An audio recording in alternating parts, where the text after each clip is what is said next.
Cycle पर अहिल्याबाई की तस्वीर लेकर पहुंचे सपा एमएलसी आशुतोष सिन्हा। महंगाई, बेरोजगारी समेत दूसरे मुद्दों पर भी यहां प्रदर्शन चल रहा है। हाथ में पर्चे लेकर विधानसभा पहुंचे थे सपा विधायक। तो देखिए, यहां तमाम मुद्दों को लेकर सपा इस वक्त बेहद एक्शन मोड में दिख रही है और देख सकते हैं आप ये सपा विधायकों का ये प्रदर्शन। और साथ ही आप देख सकते हैं अखिलेश यादव ने यहां पर एक्स पर पोस्ट भी किया है, जो इस वक्त स्थिति यहां लखनऊ के यहां विधानसभा परिसर के बाहर आप देख रहे हैं।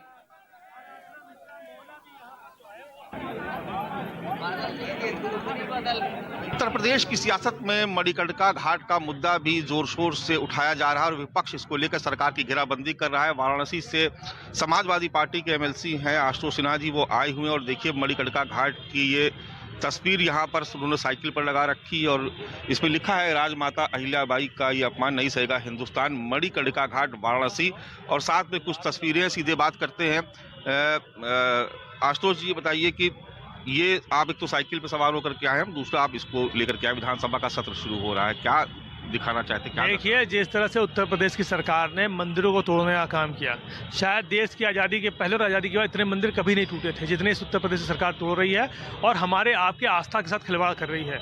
जिस तरह से आज अहिल्याबाई जिन्होंने पूरे देश में मंदिरों को बनवाने का काम किया, उन्हीं की मूर्ति को तोड़ने का काम उत्तर प्रदेश की सरकार ने किया है। मणिकर्णिका घाट, जहाँ पूरे विश्व के लोग मरने के बाद सोचते हैं कि हम वहाँ पर आएँ और हमें मुक्ति मिले, तो मणिकर्णिका घाट को तोड़ने का काम उत्तर प्रदेश सरकार कर रही है। सरकार को हर मुद्दे पर हम लोग घेरने का काम करेंगे, ये मुद्दा बहुत अहम रहेगा, सदन में उठाने का काम भी करेंगे। अच्छा, लेकिन सरकार तो कह रही कि ये सब जो वीडियो है ये सब फेक है, सब एआई से जनरेटेड वीडियो है। आप लोग जाना चाहते थे, आप लोग को जाने भी नहीं दिया। वही मैं कहना चाह रहा हूँ कि ये एआई नहीं, हवाई बात सरकार की है।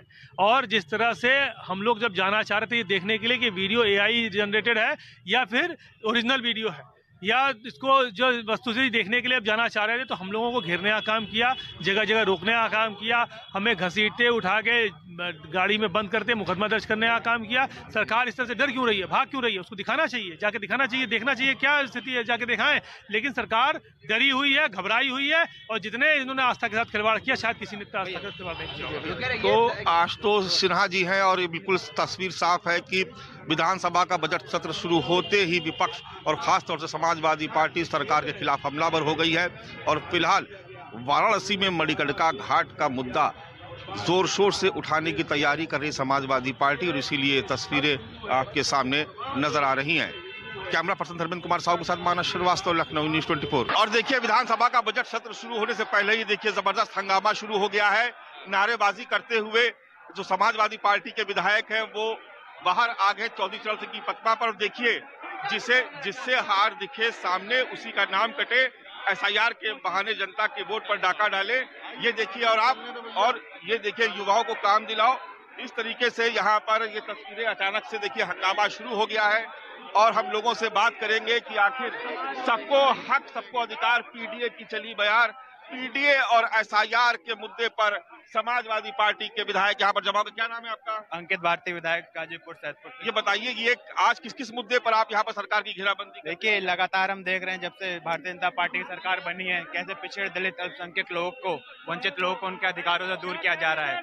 और आज के डेट में जो यूसीसी जैसा कानून लाने का काम इन्होंने किया, पहले कानून लेके आए, फिर उसी को कोर्ट में जाके निरस्त कराने का काम किया। कैसे हमारे यूथ को आज के दो गुटों में बांटने का काम कर रही है, डिवाइड एंड रूल करने का काम कर रही है। लगातार हम ऐसे देख रहे हैं। अच्छा, देखिए, ये यहाँ पर रोजगार का भी सवाल है। क्या नाम है आपका? मेरा नाम जय किशन साहू, गाजीपुर सदर का विधायक हूँ। ये नौकरी का अभाव मिटाओ, देश को आगे बढ़ाओ, आज जी जबरदस्त तैयारी के साथ आए आप। बिल्कुल, मैं खास तौर से कहना चाहता हूँ, बेरोजगारी इस कदर बढ़ गई है कि दलित और पिछड़े के बेटा जब इंटरव्यू में जा रहे हैं तो हर डिग्री उनकी पर्याप्त है, नंबर भी पर्याप्त है, लेकिन नॉट फॉर सुटेबल रख करके हटा दिया जा रहा है। इस तमाम मुद्दों को लेकर के हम लोग आज प्रदर्शन करने आए हैं। अच्छा, एसआईआर का भी मुद्दा आप लोग हम देख रहे हैं। एसआईआर का मुद्दा बहुत जटिल है। सरकार जब एक बार एसआईआर हो गया, उसकी वो जांच पड़ताल कर ली सरकार, फिर उसके बाद फॉर्म 7 के अंतर्गत नाम काटने का क्या औचित्य है, इस बात को हम पूछना चाहते हैं। तो देखिए बहुत सारे यहाँ पर विधायक देखिए धरने पर बैठ गए, सामने चौधरी चरण सिंह की प्रतिमा और यहाँ पर धरने पर बैठे हुए। आइए कुछ और भी विधायक है उनसे बात करते हैं और खास तौर से एसआईआर के मुद्दे पर यहाँ पर जबरदस्त तरीके से बवाल कटा हुआ है और हमारे साथ तमाम सारे विधायक है। देखिए मेरठ में सोनू कश्यप का मुद्दा भी यहाँ पर उठाया गया है जी, जिन्ना जला दिया गया मेरठ में। आप इन सब कानून व्यवस्था का भी मुद्दा आज है, बहुत बड़ा है। जी जी, हाँ बिल्कुल। बेरोजगारी का मुद्दा हो चाहे कानून व्यवस्था का मुद्दा और सबसे अहम एसआईआर के सवाल पर समाजवादी पार्टी बजट सत्र की शुरुआत में ही बेहद आक्रामक नजर आ रही है। कैमरा पर्सन धर्मेंद्र कुमार साहू के साथ मानस श्रीवास्तव, लखनऊ, न्यूज़ 24। और देखिए यहीं से हमारे साथ मानस श्रीवास्तव जुड़ रहे हैं विधानसभा के बाहर से ही, जहां लगातार सपा विधायक प्रदर्शन कर रहे हैं तमाम मुद्दों को लेकर। अब मानस यहां तो दिख रहा है कि किस तरह से इस बार का विधानसभा का ये सत्र रहेगा। शुरू अभी हुआ नहीं है, उससे पहले ही यहां पर सपा का इस तरह से प्रदर्शन, क्या किस रणनीति के तहत जो है इस बार अपने मुद्दों को उठाने की कोशिश करेगी आगे यहाँ सपा, और कैसे बीजेपी अब इसकी काट निकालेगी? बातें हैं। पहली बात तो ये कि योगी सरकार अपने इस कार्यकाल का अंतिम पूर्णकालिक बजट पेश करेगी, यानी ये चुनावी बजट भी होगा और विपक्ष के लिए ये मौका भी है कि वो इस बजट सत्र में सरकार की मजबूत तरीके से घेराबंदी कर सके। तो इसके लिए 2-3 अहम मुद्दे भी उसके पास हैं। पहला सवाल सनातन का है। मणिकर्णिका घाट की तस्वीरें लेकर के, अहिल्याबाई होलकर की तस्वीरें लेकर के समाजवादी पार्टी के विधायक पहुंचे, साइकिल से पहुंच गए क्योंकि साइकिल उनका चुनाव निशान है। तो एक तरीके से सनातन के मुद्दे पर घेरने की कोशिश।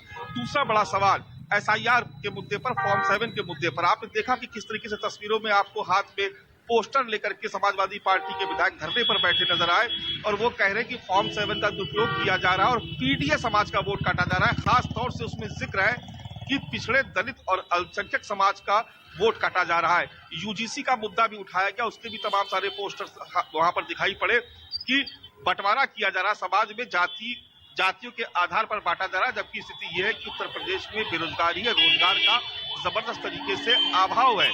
इसके अलावा अगर आप देखेंगी तो वहां पर पीडीए के फॉर्मूले को यहाँ पर धार देती हुई समाजवादी पार्टी नजर आ रही, क्योंकि उसको लगता है कि उसके पास ये एक मौका है सरकार की घेराबंदी करने का। एक खास बात और है कि हालांकि कांग्रेस के विधायक नहीं, लेकिन जो आराधना मिश्रा जो कांग्रेस की जो विधायक दल की जो नेता है, वो साथ में तो कहीं ना कहीं इंडिया गठबंधन की भी ताकत दिखाने की यहाँ पर कोशिश की गई।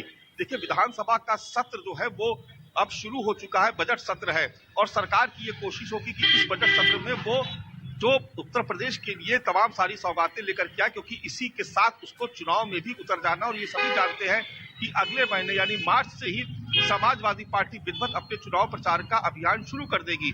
ऐसे में उत्तर प्रदेश की बीजेपी सरकार के लिए भी ये जरूरी है कि वो अपने दूसरे कार्यकाल के इस अंतिम पूर्णकालिक बजट में कुछ ऐसी घोषणाएं करे जिससे वो विपक्ष के तमाम आरोपों को झुठला सके, उन्हें नकार सके।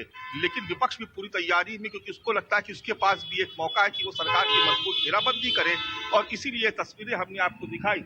आप देख रहे हैं कि यहाँ पर चूंकि हंगामे के पूरे आसार थे, इसलिए बड़ी संख्या में यहाँ पर पुलिस फोर्स को तैनात किया गया ताकि यहाँ पर कोई सड़क पे विधानसभा के सामने कोई हंगामा ना होने पाए। और आप देख रहे हैं कि विधानसभा आपको हमारे ठीक सामने नजर आ रही है, जहाँ की तस्वीरें हम आपको चंद मिनट पहले ही दिखा रहे थे। लेकिन जो स्थिति है वो ये है कि यहाँ पर पुलिस की व्यवस्था बहुत चाक चौबंद कर दी गई है, विपक्ष बहुत आक्रामक था और जो तस्वीर है वो ये है कि अब जो धरना प्रदर्शन उसको समाप्त किया जा चुका है। लेकिन सवाल अभी भी यही है कि क्या विपक्ष इन तमाम मुद्दों पर योगी सरकार को घेरने में कामयाब होगा, क्योंकि उसके पास इस वक्त कई सारे मुद्दे हैं। मुद्दा चाहे सनातन का हो, मुद्दा चाहे एसआईआर का हो, मुद्दा चाहे रोजगार का हो, मुद्दा चाहे लॉ एंड ऑर्डर का हो। इन तमाम सवालों के साथ विपक्ष सदन में दाखिल हुआ है और अब राज्यपाल का अभिभाषण होगा और उसके बाद देखना होगा कि विधानसभा में किस तरीके की तस्वीर सामने नजर आती है। लेकिन इतना जरूर है कि विपक्ष एकजुट और आक्रामक नजर आ रहा है और उसकी पूरी कोशिश होगी कि इस बजट सत्र के दौरान वो इन तमाम सवालों पर योगी सरकार की घेराबंदी कर सके।